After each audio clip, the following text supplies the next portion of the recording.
हो गया। चलिए तो देखते हैं। कल हम लोग पढ़े थे हिमालय के बारे में, छोटे छोटे चीज को देखे हुए थे, जिसमें कल ही हम लोग पढ़े थे हिमालय को प्रादेशिक तौर पे 4 भागों में और भौगोलिक तौर पे भी 4 भागों में बांटे थे। प्रादेशिक तौर पे जो बांटा गया था, इसमें नदी और राज्य को आधार बनाया गया था कि किस नदी से किस नदी के बीच में है, अच्छा है कौना नदी से कौना नदी के बीच में है, यही आधार बनाया गया था ना। तो प्रादेशिक तौर पे 4 वो था, पंजाब हिमालय, कुमायूं हिमालय, नेपाल हिमालय और असम। तो एक बार रिपीट कर दीजिए। सिंधु नदी से लेकर के सिंधु और सतलज के बीच में जो हिमालय का विस्तार है उसे क्या कहते हैं? सतलज से किस नदी? काली। सतलज और काली के बीच में जो विस्तार है उसे हिमालय कहते हैं। काली से लेकर के तीस्ता वाले को कहते हैं। तीस्ता से लेकर के ब्रह्मपुत्र तक, तो ब्रह्मपुत्र तक जो विस्तार है उसे कहते हैं हम लोग असम हिमालय। तो यहाँ तक कल हम लोग कंप्लीट कर चुके थे। आज हम लोग देखेंगे कि इसे भौगोलिक तौर पर भी 4 भागों में बांटा गया है। भौगोलिक तौर पे आखिर 4 भाग क्या है? तो इसमें देखा गया कि 4 पार्ट जो है, यहाँ पे 4 पार्ट, जैसे मान लेते हैं 1 2 3 4। ऊपर वाला पार्ट जो बहुत पुराना है, शायद सबसे उत्तरी है, तो इसे कह दिया गया कि ट्रांस हिमालय है। एगो देखा गया कि इसमें बहुत ऊंचा ऊंचा पर्वत श्रृंखला है, तो इसका नाम दे दिया गया बृहद हिमालय, जिसमें काफी ऊंचा ऊंचा पर्वत श्रृंखला है। हो गया। और एक है लघु हिमालय, जिसमें देखा गया छोटा छोटा है तो लघु हो गया। अच्छा है यह बीच में है तो मध्य हिमालय हो जाता है। और सबसे लास्ट में जो है पार्ट वाला, तो इसे शिवालिक कहा गया, चाहे निम्न हिमालय कहा गया, चाहे बाह्य हिमालय कहा गया। तो भौगोलिक तौर पे भी 4 भाग, कौन कौन? ट्रांस हिमालय, बृहद हिमालय, लघु हिमालय, शिवालिक। अच्छा, तो यह जो ट्रांस हिमालय, बृहद हिमालय, लघु हिमालय और शिवालिक है, इसके बीच में कल्पना करके एक रेखा खींचा गया है। जैसे कैसे बताए थे 0 डिग्री अक्षांश भूमध्य रेखा, ये सब। तो इसी तरह ट्रांस हिमालय और बृहद हिमालय के बीच में एक काल्पनिक रेखा है, उसे ITSZ कहते हैं। ITSZ मतलब इंडस सांगपो सच्चर रेखा। ये टी से लिखा गया है, इससे पढ़ते हैं हम लोग सांगपो। तो इंडस सांगपो सच्चर जोन किनके बीच है? तो ट्रांस हिमालय और बृहद हिमालय के बीच। अब बृहद हिमालय लघु हिमालय के बीच में है MCT, यानी मेन सेंट्रल थ्रस्ट। लघु हिमालय और शिवालिक के बीच में कौन सा है? MBF, main boundary fault. Shivalik उत्तर भारत का विशाल मैदान के बीच में है HFF, यानी हिमालयन फ्रंटियर फॉल्ट। अब इसको अच्छा से समझ लीजिए। शिवालिक जैसे यह है 4 पार्ट, ऊपर वाला ट्रांस हिमालय हो गया, दूसरा वाला बृहद हिमालय हो गया, तीसरा वाला लघु और चौथा वाला शिवालिक। तो शिवालिक के नीचे में हम लोग देखेंगे तो बताया नहीं था कि यह जो इलाका है, यह भारत के उत्तर भारत का विशाल मैदान है। इसके नीचे विशाल मैदान है ना, तो विशाल मैदान नीचे वाला पार्ट यानी शिवालिक के बीच में कौन सा है? HFF, Himalayan frontier fault. अभी तो समझ में आ गया। अब यहाँ से क्वेश्चन किस प्रकार से पूछेगा सुन लीजिए। क्वेश्चन आ जाएगा कि ट्रांस हिमालय और बृहद हिमालय के बीच में कौन सी रेखा खींचा गया है? तो ITSZ, अच्छा है Indus Tsangpo suture zone. Question आ सकता है कि MCT किन 2 हिमालय के बीच में खींचा गया है? MCT यानी कि मेन सेंट्रल थ्रस्ट किसके बीच है? बृहद हिमालय या लघु हिमालय। अच्छा है लघु हिमालय और शिवालिक को अलग कौन करता है? तो MBF। शिवालिक का उत्तर भारत के विशाल मैदान के बीच में कौन है? HFF। यहाँ तक किसी को डाउट है? ठीक है, तो यह इस प्रकार से बांटा गया, मैंने फाइनल कौन कौन अलग है इसे कर दिया गया। अब इसमें से सबसे ऊपर वाला जो पार्ट है ट्रांस हिमालय, इसी को हम यहाँ से उठाते हैं, यहाँ पे रख दिए। अच्छा समझिएगा, ट्रांस हिमालय सबसे ऊपर वाला ट्रांस हिमालय को उठाए, यहाँ पे रख दिए। यह टोटल है ट्रांस हिमालय और इसका विस्तार तिब्बती इलाका में ज्यादा है, जिसके कारण इसका नाम दे दिया गया तिब्बत हिमालय। तो ट्रांस हिमालय, अच्छा है तिब्बत हिमालय, अच्छा है हिमालय का सबसे उत्तरी पार्ट यही है ट्रांस हिमालय। क्लियर? अब एक जो है ना, यह बहुत सारा पर्वतों का समूह है, बहुत ऊंचा ऊंचा इसमें भी पर्वत है। इसी में है काराकोरम पर्वत श्रेणी। काराकोरम माने इसका शॉर्टकट में नाम डाला गया K1, K2, K3, K4 ऐसे है। तो इसी में का पार्ट है एगो K2। K2 भारत में पड़ता है, भारत में लद्दाख में पड़ता है, और भारत की सबसे ऊंची चोटी है K2। याद रखिए, भारत की सबसे ऊंची चोटी K2। और यह काराकोरम पर्वत श्रेणी के एग्जाम्पल है। इसके बाद लद्दाख जो पर्वत श्रेणी है, यह भी ट्रांस हिमालय के अंतर्गत है। दूसरा एक है राकापोसी, यह भी ट्रांस हिमालय के अंतर्गत है। और राकापोसी एक ऐसा पर्वत है कि एकदम पतला चल गया, सीधा ऊपर उठ गया है, मतलब काफी तीव्र ढलान है। जबकि और ज्यादातर हिमालय जो है ऐसे गया है सीधा। जबकि एकदम ही सीधा चला गया है कौन, राकापोसी। मतलब सबसे तीव्र ढलान किसका है, राकापोसी। और राकापोसी किस हिमालय का पार्ट है, ट्रांस हिमालय का पार्ट है। इसके बाद है जास्कर पर्वत श्रेणी, कैलाश पर्वत श्रेणी। यह सभी जितना भी पर्वत श्रेणी है यह ट्रांस हिमालय या फिर तिब्बत हिमालय का पार्ट है। अब यहाँ से क्वेश्चन का पूछ देगा कि K2 हिमालय के किस पार्ट के अंतर्गत आता है, ट्रांस हिमालय। राकापोसी ट्रांस हिमालय, जास्कर पर्वत श्रेणी ट्रांस हिमालय, या कैलाश पर्वत श्रेणी ट्रांस। चाहे 4 को दे देगा, बोल देगा कि निम्न में से कौन ट्रांस हिमालय के अंतर्गत नहीं आता है। तो इसको याद करना पड़ेगा लाइन से कि K2 लद्दाख पर्वत श्रेणी, राकापोसी, जास्कर, कैलाश पर्वत श्रेणी यह सभी के सभी ट्रांस हिमालय के अंतर्गत आता है। एक और चीज, जो ट्रांस हिमालय है यह हिमालय के मेन पार्ट में नहीं माना जाता है, मुख्य भाग इसको नहीं मानते हैं। ठीक है, हिमालय का मुख्य भाग में ट्रांस हिमालय को नहीं माना जाता है। आगे बताएंगे डीपली इसको। फिलहाल यहाँ पे ही याद रखिएगा कि ट्रांस हिमालय के मुख्य भाग के अंतर्गत नहीं आता है। और भारत की सबसे ऊंची चोटी कौन सी है, K2 को कहते हैं गाडविन ऑस्टिन, K2 को गाडविन ऑस्टिन। और भारतीय लद्दाख वाला इलाका में यह पाया जाता है, मतलब है। अब कुछ श्रेणी है, पर्वतों के समूह को श्रेणी वाला पार्ट कहते हैं। तो श्रेणी में देखिए यहाँ पे श्रेणी, यहाँ से लाइन से 4 को याद करना होगा। एक है जास्कर श्रेणी, पीर पंजाल श्रेणी, धौलाधर श्रेणी और नागा टिबा श्रेणी। यह टोटल 4 गो है। जास्कर श्रेणी और पीर पंजाल श्रेणी के बीच में कुछ घाटी है, जैसे कि कश्मीर घाटी। तो घाटी किसे कहते हैं पहले समझिए। यहाँ पे देखिए 2 पर्वतों के बीच में वैसा संकीर्ण रास्ता जहाँ पे नदी निकलती है या फिर यहाँ से कुछ धाराएं बहती है, उसको हम लोग कहते हैं घाटी। 2 पर्वत के बीच में, यहाँ से देख सकते हैं फिगर, कुछ धारा टाइप से निकलते रहता है, उसको कहते हैं घाटी। तो घाटी समझ में आ गया। तो यहाँ पे जास्कर श्रेणी और पीर पंजाल श्रेणी के बीच में एगो कश्मीर घाटी है। कश्मीर घाटी में वह इलाका, वहां पे करेवा प्रकार के मिट्टी पाया जाता है। और करेवा केसर के लिए फेमस है। करेवा प्रकार की मिट्टी में केसर उत्पादन होता है और केसर का सबसे ज्यादा उत्पादन जम्मू कश्मीर में होता है। तो आप लोग बताइए केसर किस पार्ट से निकाला जाता है, वर्तिकाग। ठीक है, याद रखिएगा। जास्कर पीर पंजाल के बीच में कश्मीर घाटी फेमस है करेवा मिट्टी के लिए। और करेवा मिट्टी केसर उत्पादन के लिए अच्छा होता है। और केसर किससे निकालते हैं, वर्तिकाग्र से। क्लियर हो गया। पीर पंजाल और धौलाधर के बीच में एगो कुल्लू घाटी है। कुल्लू घाटी हिमाचल प्रदेश वाला इलाका में पड़ता है। और कुल्लू घाटी को देवताओं की घाटी के नाम से जानते हैं। कुल्लू घाटी को देवताओं की घाटी। धौलाधर श्रेणी और नागा टिबा श्रेणी के बीच में कांगड़ा घाटी है, कांगड़ा घाटी। तो इसको लाइन से जरूर याद रखिएगा। कंफ्यूजन यहाँ पे होता है, देखिए गौर से। धौलाधर यह हिमाचल प्रदेश में पड़ता है और यह लघु हिमालय के पार्ट है। जबकि धौलागिरी है, यह बृहद हिमालय का पार्ट है। दोनों याद रखिएगा। धौलाधर अभी वाला पार्ट, यह किसका हिस्सा है, लघु हिमालय का। आगे पढ़ाएंगे धौलागिरी, यह बृहद हिमालय का पार्ट है। एकदम दोनों याद रखिएगा। ठीक है, तो यहाँ तक समझ में आया। एक बार आइए रिपीट करते हैं। क्वेश्चन था हिमालय को 2 भागों में बांटा गया है। प्रादेशिक तौर पे कितने पार्ट, भौगोलिक तौर पे, प्रादेशिक तौर पे कौन कौन, भौतिक तौर पे ट्रांस हिमालय बृहद हिमालय के बीच में कौन सा रेखा है, इंडस सांगपो सच्चर जोन। बृहद हिमालय लघु हिमालय के बीच में मेन सेंट्रल थ्रस्ट। लघु हिमालय शिवालिक के बीच में मेन बाउंड्रियर पॉइंट। शिवालिक का उत्तर भारत के विशाल मैदान के बीच HFF हिमालयन फ्रंटियर पॉइंट। ऊपर वाला पार्ट को हम उठा करके यहाँ पे रखते हैं, इसको कहते हैं ट्रांस हिमालय या फिर तिब्बत हिमालय। ट्रांस हिमालय का पार्ट कौन कौन सा है, काराकोरम, K2, लद्दाख, राकापोसी, जास्कर, कैलाश। कौन ऐसा पर्वत है जिसका तीव्र ढलान है काफी, राकापोसी। भारत का सबसे ऊंचा पर्वत श्रृंखला कौन है, K2 को किस नाम से जानते हैं, गाडविन ऑस्टिन। गाडविन ऑस्टिन भारतीय किस राज्य के शासित प्रदेश में है, लद्दाख वाला इलाका में है। क्लियर हो गया। जास्कर पीर पंजाल के बीच में कश्मीर घाटी। कश्मीर घाटी में कौन सा मिट्टी पाया जाता है, करेवा। और करेवा प्रकार के मिट्टी में क्या उत्पादन होता है, केसर। केसर किससे निकालते हैं, वर्तिकाग्र से। पीर पंजाल धौलाधर के बीच में कुल्लू घाटी। कुल्लू घाटी को क्या कहते हैं, देवताओं की घाटी। धौलाधर नागा टिबा के बीच में कांगड़ा घाटी। घाटी देख लिए हैं, 2 पहाड़ी के बीच में जहाँ से धाराएं बहती है, नदी बहता है, उसको घाटी कहते हैं।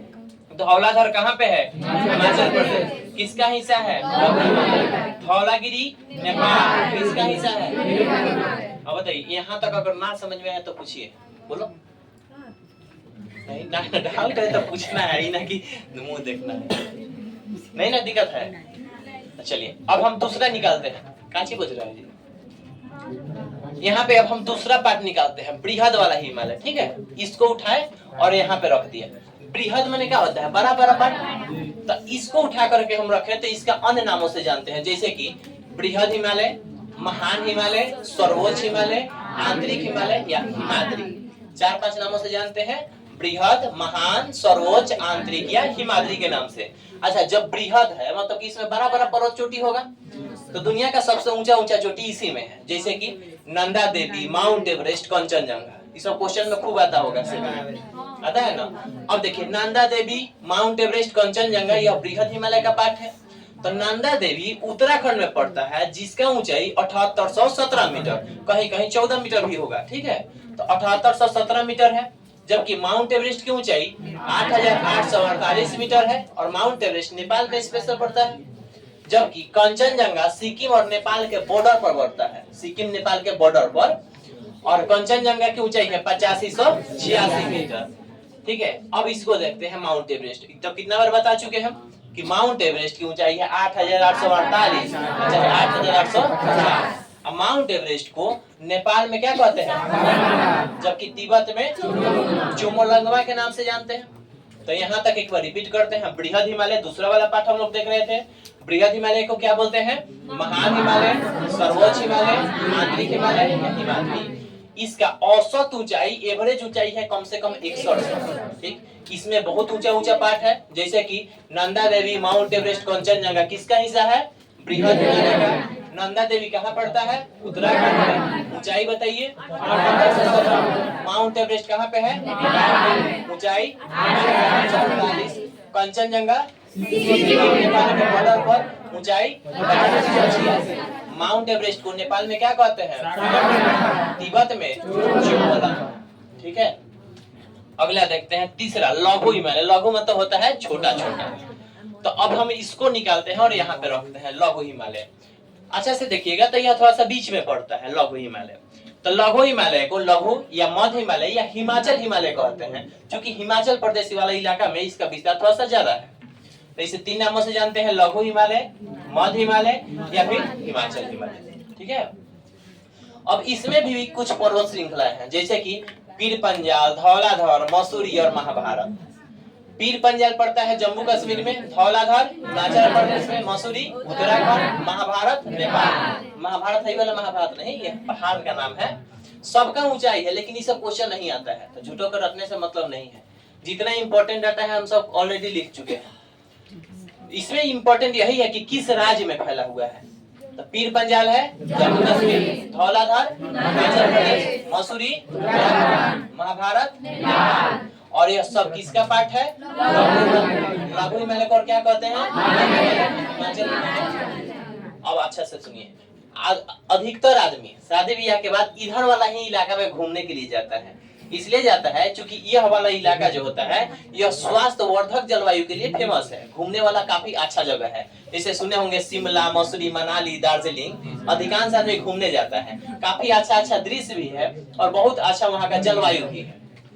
तो इधर वाला इलाका और शिवालिक, यह दोनों के बीच में काफी अच्छा चीज देखने को मिलता है। मैदान भी बहुत अच्छा अच्छा है, पर्यटक स्थल भी बहुत सारे हैं। तो ध्यान रखना है कि लघु वाला हिमालय जो है यह स्वास्थ्य वर्धक जलवायु के लिए प्रसिद्ध है, और लघु हिमालय की औसत ऊंचाई 3000 से 4500 मीटर है। 3000 से 45। इसी में कुछ पर्वतीय पर्यटन नगर है, जैसे कि शिमला, मसूरी, मनाली और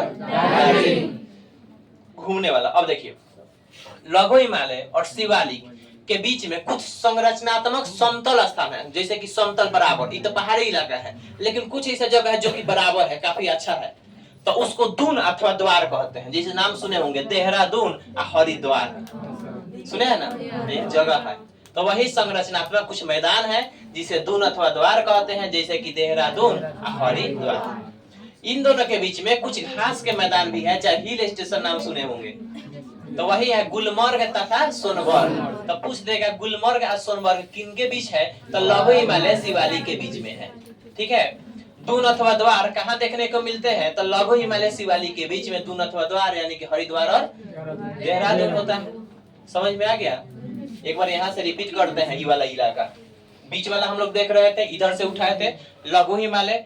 लघु मतलब होता है छोटा, इसी को कहते हैं मध्य हिमालय या फिर हिमाचल हिमालय। इसका भी बहुत सारा पार्ट है, जैसे कि पीर पंजाल, धौलाधर, मसूरी और महाभारत। पीर पंजाल जो है इसे कहाँ पे है? धौलाधर हिमाचल प्रदेश, मसूरी अब महाभारत। लघु हिमालय क्यों फेमस है? स्वास्थ्यवर्धक जलवायु के लिए। दूसरा अच्छा जगह है घूमने के लिए, जैसे कि शिमला, मसूरी, मनाली, दार्जिलिंग घूमने के लिए काफी अच्छा जगह है। इसका औसत ऊंचाई कितना है? 3000 से 4500। इन दोनों के बीच में कुछ संरचनात्मक समतल मैदान है, इसे क्या कहते हैं? दून अथवा द्वार। जैसे कि कुछ घास के भी मैदान होते हैं छोटे छोटे, जिन्हें हिल स्टेशन, तो जैसे कि गुलमर्ग तथा सोनमर्ग। अब हिमालय क्या तुम बता रही है? पूछो, डाउट है तो पूछो। हंस रही है, देखो नहीं बताएगी तो सुनो। हिमालय देखिए, अब हिमालय इसमें का देख रहे हैं सबसे नीचे वाला पार्ट, सबसे दक्षिणी पार्ट, ठीक है। दक्षिणी पार्ट को हम लोग यहाँ पे रख दिए हैं शिवालिक। शिवालिक जो है यह हिमालय का सबसे नीचे वाला पार्ट होता है। सबसे ऊपर कौन था? ट्रांस हिमालय था। अच्छा, ट्रांस हिमालय जो है इसे क्या मुख्य हिमालय के अंतर्गत रखा गया है? अब ट्रांस हिमालय का पार्ट था केटू। केटू भारत की सबसे ऊंची चोटी है। और सबसे नीचे वाला जो पार्ट है इसी को कहते हैं शिवालिक। इसे निम्न हिमालय चाहे बाह्य हिमालय कहते हैं, हमारे बाहरी है, एकदम छोटा छोटा यहाँ पे पर्वत श्रृंखला है, छोटा छोटा, जिसके कारण इसे निम्न कहते हैं।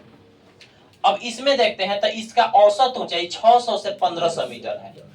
शिवालिक की औसत ऊंचाई 600 से 1500। 3 गो अभी तक हम लोग पढ़े हैं। सबसे ऊपर वाला बृहद में कितना था औसत? लघु वाला में और निम्न वाला में 1500। हिमालय की सबसे दक्षिणी भाग कौन सा है? हिमालय का दक्षिणतम भाग है या नवीनतम भाग यही है शिवालिक। अब कुछ स्थानीय लोग इसे अलग अलग जगहों पे अलग अलग नाम से जानते हैं। जैसे हम लोग की तरफ भी होता है कचौरी, हम लोग जैसे कहते हैं, कहीं पे उसे डूहा कहा जाता है, कहीं भी और कुछ कहते हैं ना। हाँ, तो वही चीज स्थानीय नाम लोगों के द्वारा कुछ अलग अलग सेम चीज का अलग अलग जगहों पे अलग अलग नाम से जानते हैं। तो देखिए इसी तरह देखिए शिवालिक हिमालय के कुछ स्थानीय लोगों के द्वारा नाम दिया गया है। जैसे कि जम्मू कश्मीर तथा पंजाब में इसे शिवालिक ही कहते हैं। दूसरा, उत्तराखंड में इसे डालमा कहते हैं। नेपाल में चुरिया मुरिया, अरुणाचल प्रदेश में डाफला मिरिया। डाफला मिरिया, एक बार रिपीट करिए। जम्मू कश्मीर तथा पंजाब में, उत्तराखंड में, नेपाल में चुरिया मुरिया, अरुणाचल प्रदेश में डाफला मिरी तथा। अब बताओ, इधर किसी को डाउट है तो पूछिए। पूछना है कुछ? नहीं तो चलिए हम आगे बढ़ते हैं, फिर ना पूछिएगा वीडियो बन रहा है, इसे नहीं बता नहीं तो पूछना है। अगर कोई डाउट है तो पूछिएगा ही ना कि बस समझ में नहीं हो इसी तरह बकते चल गए। देखो शांत रहिए भाई। ए प्रिंस, यहाँ पे देखो। अब देख रहे हैं कि सबसे ऊंची चोटी, याद करिए शुरुआती दौर में हम पढ़े थे हम लोग कि हिमालय को 2 भाग में बांटे हुए हैं, प्रादेशिक तौर पे और भौगोलिक तौर पे। तो प्रादेशिक तौर पे किसको आधार बनाया गया था? नदी और राज्य को बनाया गया था। इस आधार पर बताए थे ना कि पंजाब हिमालय है, कुमायूं है, नेपाल है, असम। कैसे इधर था? तो इसमें भी देखे ना कि सबसे ऊंचा ऊंचा चोटी है, तो इधर भी तो सबसे ऊंचा ऊंचा चोटी हो सकता है। तो हम इसको उठा करके यहाँ पे रखते हैं। अब माने कि प्रादेशिक तौर पे वाले नदी को अथी पहाड़ को उठा रहे हैं और यहाँ पे रख रहे हैं। इसकी सबसे ऊंची चोटी देखना है, ठीक है। जैसे कि पंजाब हिमालय, पंजाब हिमालय का सबसे ऊंचा चोटी है केटू। केटू को ही क्या कहते हैं? और इसका ऊंचाई है 8611। अभी यही सब सुनेंगे लास्ट में पढ़ाने के बाद, ठीक है। हाँ, इसलिए शांति से सुनिए। कुमायूं हिमालय, कुमायूं हिमालय इसकी ऊंची चोटी है नंदा देवी। इसका ऊंचाई है 1817 मीटर। तीसरा नेपाल हिमालय, ये तो सबको याद होगा। माउंट एवरेस्ट 8848, ये सबको याद हो गया होगा। क्या याद हो गया? एक ही चीज हमको लग रहा है कि 2 दिन से 20 बार कम से कम बोल दिए। यही चीज अगर सबको 20 बार बोला जाए तो सब नहीं याद होगा। तो आज अभी सुनेंगे, ये खाली खत्म हो जाए तभी याद करना है। ठीक है, आगे सुनिए। असम हिमालय, असम हिमालय इसकी सबसे ऊंची चोटी है नामचा बरवा, ऊंचाई है 7783। एक बार रिपीट कर रहे हैं। पंजाब हिमालय का सबसे ऊंचा चोटी केटू, इसको कहते हैं गाढ़वी नस्ती, ऊंचाई है 86। हुमायूं हिमालय का सबसे ऊंचा चोटी नंदा देवी, ऊंचाई है 7817। नेपाल हिमालय का सबसे ऊंचा माउंट एवरेस्ट, ऊंचाई है 848। असम का सबसे ऊंचा चोटी नामचा बरवा, ऊंचाई है 7782। क्लियर हो गया? अब देख रहे हैं दुनिया की सबसे ऊंचा 3 गो कौन कौन है आखिर। दुनिया में भी तो होगा सबसे ऊंचा, 1 2 3 लाइन से लिखा गया है। दुनिया की सबसे ऊंचा चोटी है माउंट एवरेस्ट, जिसकी ऊंचाई है 8848 या फिर 8850। कहाँ पड़ता है?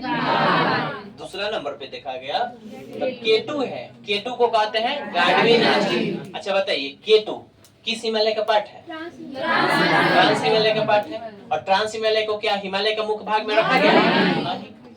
तो केटू जिसे गाढ़वी नस्टी कहते हैं, इसका ऊंचाई है 8611 और कहाँ है? भारत के लद्दाख। तीसरा नंबर पे है कंचनजंगा, कंचनजंगा की ऊंचाई है 8586 मीटर और कहाँ पे है? तो यह तो दुनिया का पहला, दूसरा, तीसरे क्रम पे रख दिया गया। अब यहाँ पे कुछ कंफ्यूजन होता है, इसको देखिएगा लाइन अच्छा से। पहलका में कोई कंफ्यूजन नहीं है, सबको पता है कि दुनिया की सबसे ऊंची चोटी है माउंट एवरेस्ट, ऊंचाई है 8848 या 50। कहाँ पे है? नेपाल। यहाँ पे कंफ्यूजन होता है। भारत की सबसे ऊंची चोटी हिमालय में स्थित भारत की सबसे ऊंची चोटी ये कैसे हो जाता है? तो सुनिए, भारत की सबसे ऊंचा चोटी केटू है, देखो केटू, लेकिन यह हिमालय में स्थित नहीं है। इसलिए नहीं है क्योंकि यह पूरे पार्ट ही हिमालय के अंतर्गत तो नहीं रखा गया। जब ये पूरे पार्ट को ही हिमालय के मुख्य भाग में रही रखते हैं तो ये कहां से हो गया, जबकि ऊंचाई ज्यादा है? फिर भी नहीं। अब क्लियर करके अगर ये पूछा जाए कि हिमालय में स्थित भारत की सबसे ऊंचा चोटी बताइए, तब इसका आंसर होगा कंचनजंगा। क्लियर हो गया? क्यों नहीं है? क्योंकि यह केटू जो है हिमालय के मुख्य भाग के अंतर्गत नहीं आता है। अगर रहता तो सबसे ऊंचा चोटी कौन रहता? इसलिए दोनों क्वेश्चन बहुत पूछता है, फिर से बता देते हैं। देखो अभी तक क्लियर हो गया? दुनिया की सबसे ऊंचा चोटी माउंट एवरेस्ट, कोई दिक्कत नहीं। यहाँ पे भारत में सबसे ऊंचा चोटी है केटू, लेकिन फिर भी हिमालय का पार्ट नहीं माना जाता है। डायरेक्ट क्वेश्चन पूछेगा कि भारत की सबसे ऊंचा चोटी बताइए, तो इसका आंसर होगा केटू या गाढ़वी नस्टी। अगर यह क्लियर करके लिखा रहे कि भारत हिमालय में स्थित भारत की सबसे ऊंचा चोटी बताइए, तब होगा कंचनजंगा। कंचनजंगा होगा इसलिए क्योंकि केटू सबसे ऊंचा है, फिर भी भारत यह पूरा पार्ट ट्रांस हिमालय कहलाता है और ट्रांस हिमालय हिमालय के मुख्य भाग में अंतर्गत नहीं रखा गया। यही कारण है कि केटू को हिमालय पर्वत श्रेणी के अंतर्गत नहीं माना जाता है। तो इसलिए इसका आंसर क्या होगा? कंचनजंगा। हिमालय में स्थित भारत की सबसे ऊंची चोटी कंचनजंगा। यही नोट में लिख दिए हैं कि ट्रांस हिमालय मुख्य हिमालय के अंतर्गत नहीं आता है और केटू काराकोरम पर्वत श्रेणी के अंतर्गत आता है, जिसके कारण इसको नहीं मानेंगे हिमालय का पार्ट। अब हिमालय के यहाँ पे चौहदी देखते हैं, पूरा पश्चिम उत्तर दक्षिण। इतना पता होगा, जब भी मैप देखते हैं तो ऊपर में उत्तर होता है न दक्षिण, नीचे में इधर साइड पूरा, इधर साइड पश्चिम। अब देखिए हिमालय के इधर पूरब में नामचा बरवा पर्वत है, पूरब में नामचा बरवा पर्वत, पश्चिम में नंगा पर्वत और ऊपर में तिब्बत का पठार और दक्षिण में उत्तर भारत का विशाल मैदान। दक्षिण में तो यही ना है, तो दक्षिण में उत्तर भारत का विशाल मैदान, इधर में है नंगा पर्वत। उसके बाद एक लास्ट बच गया हिमालय 22 डिग्री देशांतर में फैला हुआ है। देशांतर अभी कुछ दिन पहले पढ़ा है, 2 दिन। तो यह 22 डिग्री टोटल देशांतर में फैला हुआ है। तो इसको याद करके आना है, नहीं तो कल आज ही के जैसा फिर पिटाई होगा। ठीक है, अब वीडियो बंद करिए भैया, याद करना है। ठीक है।